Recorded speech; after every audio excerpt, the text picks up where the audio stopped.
Good evening हमारे प्यारे दोस्तों। स्वागत है एक बार फिर से आपके अपने YouTube channel learn with H के साथ।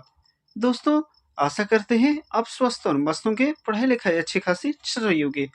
दोस्तों, आज के इस वीडियो में मैं हाजिर हूँ आपकी आगामी होने वाली परीक्षा उत्तर प्रदेश पुलिस कांस्टेबल भर्ती परीक्षा, जो कि आपके 17 तथा 18 फरवरी को होना तय है।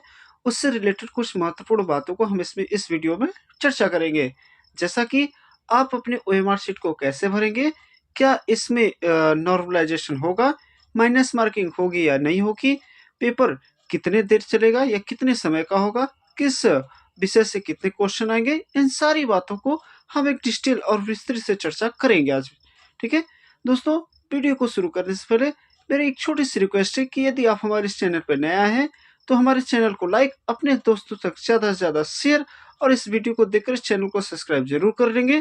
सब्सक्राइब करने के साथ साथ हमारे बेल आइकन को जरूर दबा देंगे ताकि हमारे आने वाली नेक्स्ट वीडियो का नोटिफिकेशन आपके पास सबसे पहले और मिलता रहे। ठीक है, चलिए दोस्तों, ज़्यादा देर न करते हुए शुरू करते हैं जाके आज की अपनी इस वीडियो को। दोस्तों, सबसे पहले हम आपको ये बताते हैं कि ये सूचना जो आई है 7 फरवरी 2024 की है। तो भर्तियां इतनी आनन फानन, इतनी जल्दबाजी में हो रही है कि यहाँ देखिए इन्होंने तो देखिए जैसा कि आप देख सकते हैं यहाँ इन्होंने लिख दिया 7 फरवरी 2023। तो ऐसी गलतियां होती रहती हैं, अब इस पर ध्यान न दे तो अच्छा ही है। ठीक है, बाकी चलिए हम आगे की बातों पर चर्चा करते हैं। अब देखिए इसमें क्या लिखा गया है पहले पॉइंट में कि वे अभ्यर्थी जिन्होंने फॉर्म भरा है उनके फॉर्म में भरे गए सारी बातों की यदि सही पाई जाती हैं तो वे परीक्षार्थी परीक्षा को देने के योग्य पाए जाएंगे। और परीक्षा का पैटर्न कैसा होगा, आइए हम इसको देखते हैं नीचे। दोस्तों, जैसा कि आप यहाँ देख सकते हैं कि मुख्यतः 4 विषय होंगे। चारों विषय में से जैसे सामान्य ज्ञान, सामान्य हिंदी, संख्यात्मक तथा मानसिक योग्यता परीक्षा, मानसिक अभिरुचि, बुद्धि लब्धि तथा तार्किक क्षमता, इन सारे चारों विषयों को मिलाकर टोटल 150 प्रश्न होंगे। और एक प्रश्न 2 अंकों का होगा, तो टोटल आपके 300 अंक बने। और आपको मिलेगा केवल क्या, 2 घंटे। ये लिखने के लिए 2 घंटे है। आपको जैसे पता होना चाहिए कि ओएमआर शीट फिल करने और उसमें सिग्नेचर करने में लगभग 5 मिनट तो चला ही जाता है। तो आपका पेपर शुरू होगा 10 बजे और आपको छोड़ा जाएगा 12:05 पर, यानी आपको 5 मिनट एक्स्ट्रा दिया जाएगा। ये यहाँ फिक्स है। ठीक है दोस्तों, एक चीज़ सरकार ने यहाँ थोड़ा सा विद्यार्थियों को समंजस में रखा है कि देखिए कि किस विषय से कितने प्रश्न आएंगे, इन्होंने यहाँ ये बातें नहीं बताई हैं। जैसे सामान्य ज्ञान हो गया, अब इस विषय से कितने प्रश्न आएंगे, सामान्य हिंदी से कितने प्रश्न आएंगे, या फिर मेंटल एबिलिटी या मैथ से कितने क्वेश्चन आएंगे, यहाँ इन्होंने क्लियर नहीं किया। तो इसको एक साथ ना बता के, अलग अलग ना बता के इन्होंने एक साथ कर दिया कि टोटल इन चारों विषयों से 150 क्वेश्चन आएंगे। ठीक है, प्रत्येक क्वेश्चन 2 नंबर का होगा, तो टोटल 300 नंबर के क्वेश्चन बनते हैं। और यहाँ देखिएगा दोस्तों, जो आपकी परीक्षा होगी वो ओएमआर बेस्ड होगी। उपरोक्त विषयों में कुल 150 प्रश्न और 300 अंकों की होगी, जिसकी अवधि 2 घंटे की होगी, लेकिन आपको 5 मिनट एक्स्ट्रा दिया जाएगा। ठीक है, आइए और आगे क्या कहता है। देखिए दोस्तों, तीसरा मेन पॉइंट ध्यान से पढ़ देखिएगा। प्रत्येक प्रश्न के 4 वैकल्पिक उत्तर दिए जाएंगे। इनमें से अभ्यर्थी जिस उत्तर को सही समझते हो उन्हें चुन लें। प्रत्येक प्रश्न के लिए केवल एक ही उत्तर चुने, यानी एक प्रश्न के 4 आंसर दिए होंगे, तो आपको जो लगेगा उस आंसर को सही चुनिएगा और उसी को गोला करिएगा। ठीक है, तदनुसार ओएमआर पत्र में गोला को भरे। ठीक है, एक से ज़्यादा हम आपसे रिक्वेस्ट कर रहे हैं, एक आंसर के लिए या एक क्वेश्चन के लिए एक से ज़्यादा आंसर को गोला ना भरें। प्रत्येक सही उत्तर के लिए 2 अंक निर्धारित होंगे। ठीक है, यानी आप एक क्वेश्चन सही करेंगे तो आपको 2 अंक मिलेगा। और देखिए, जो सबसे बड़ी बात आ रही है, परीक्षा में ऋणात्मक अंकों का प्रावधान है। प्रत्येक गलत उत्तर पर अथवा किसी एक प्रश्न के उत्तर में एक से अधिक, यानी किसी एक प्रश्न का आप 2 गोले भर देते हैं तो उसको गलत माना जाएगा। ठीक है, उत्तर को गलत माना जाएगा। ऐसे प्रत्येक गलत उत्तर के लिए 0.5 ऋणात्मक अंक प्रदान किए जाएंगे, यानी कहा जाए तो 1/4, यानी जो आपका नंबर होगा वो आपको काट लिया जाएगा। यानी एक सही करेंगे तो नंबर, और गलत होने पर 0.5 नंबर आपका माइनस हो जाएगा, यानी 1/4 अंक।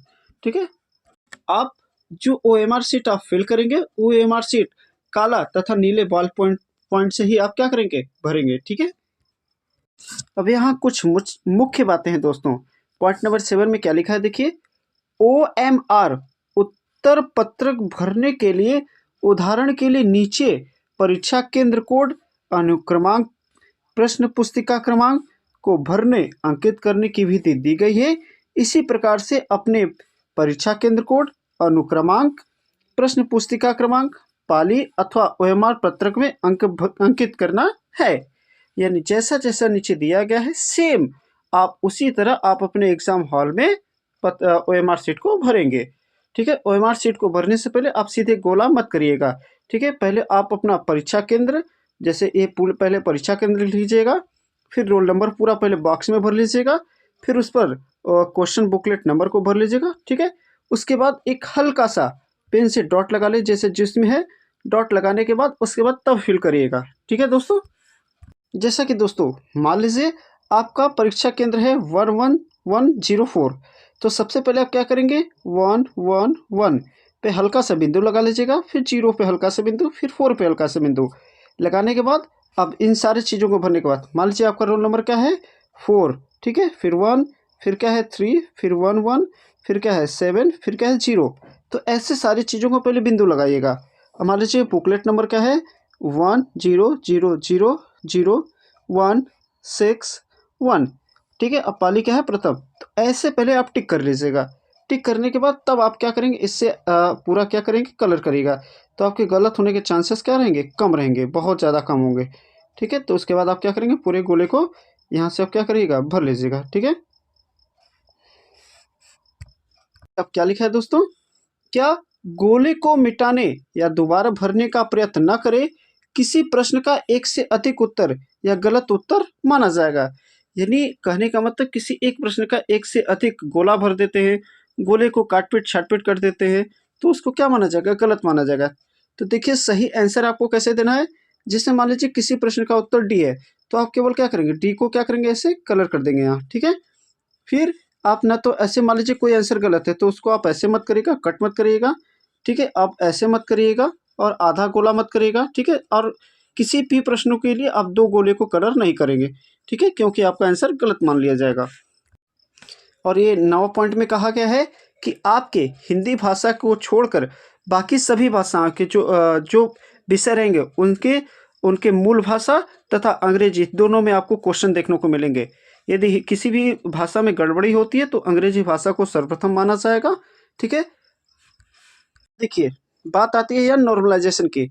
प्रत्येक पालियों के प्रश्न पत्र अलग अलग होंगे, यानी जैसा कि आपको पता है कि 17 और 18 को होने वाला है। अंकों के प्रसारणीकरण यानी नॉर्मलाइजेशन की प्रक्रिया बोर्ड की विज्ञप्ति संख्या PRB 155/2023 दिनांक 18/12/2023 में वर्णित व्यवस्था के अनुसार अपनाई जाएगी। अब यहाँ हम आपको बता दें नॉर्मलाइजेशन होता क्या है। जैसे मान लीजिए अब 2 शिफ्ट में पेपर होगा, तो मान लीजिए जो 17 तारीख को पेपर होगा वो पेपर आ गया इजी और 18 तारीख को पेपर आ गया हार्ड।